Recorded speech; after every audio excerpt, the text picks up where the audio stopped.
l'unité est fondamentale. L'unité, c'est la base de la stabilité politique. Et la stabilité politique est la principale cause, la base pour un pays qui veut se tourner vers le chemin de l'émergence. Par ailleurs, au Burundi, si on analyse la pauvreté dans laquelle le Burundi croupit, il y a une grande partie, la cause liée à l'instabilité politique, aux problèmes politiques, aux crises politiques répétitives, notamment en 1972, en 93, en 2015. Si on analyse même l'impact de ces crises sur l'économie burundaise, on voit qu'en 72, l'économie a reculé de 6%, de 93 à 2005, l'économie a reculé de 33%, et en 2015 aussi, la croissance économique est redevenue négative.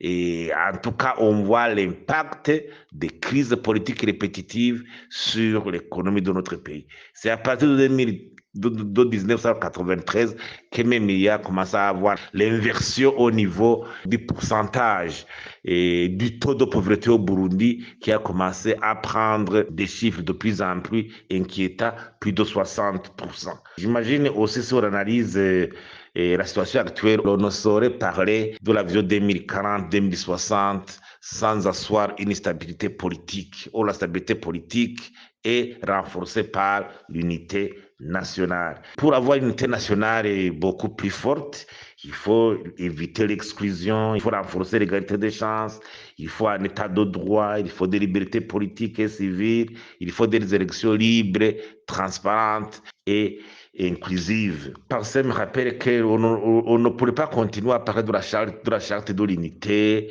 qui a été par ailleurs complétée par l'accord d'Arusha et d'autres accords de cessez-le-feu, sans nous organiser des débats réguliers sur ces documents. Il faut même que la jeunesse puisse s'imprégner du contenu de ces documents, parce que c'est la base du nouvel ordre économique que le Burundi avait voulu asseoir dans son pays.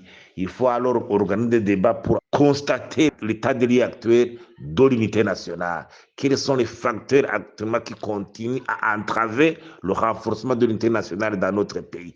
Quelles sont les stratégies qu'on est en train de concevoir pour baliser, de concevoir pour que l'unité se renforce, continue à faire des pas de géant dans notre pays. Sinon, on ne devrait pas se limiter sur les discours et sans analyser tous ces facteurs, l'état de ces facteurs pour prendre des solutions idoines afin de faire avancer l'unité dans notre pays, qui sera toujours la base de la stabilité politique et du décollage économique pour faire face à cette situation de pauvreté indescriptible dans laquelle se trouve notre pays.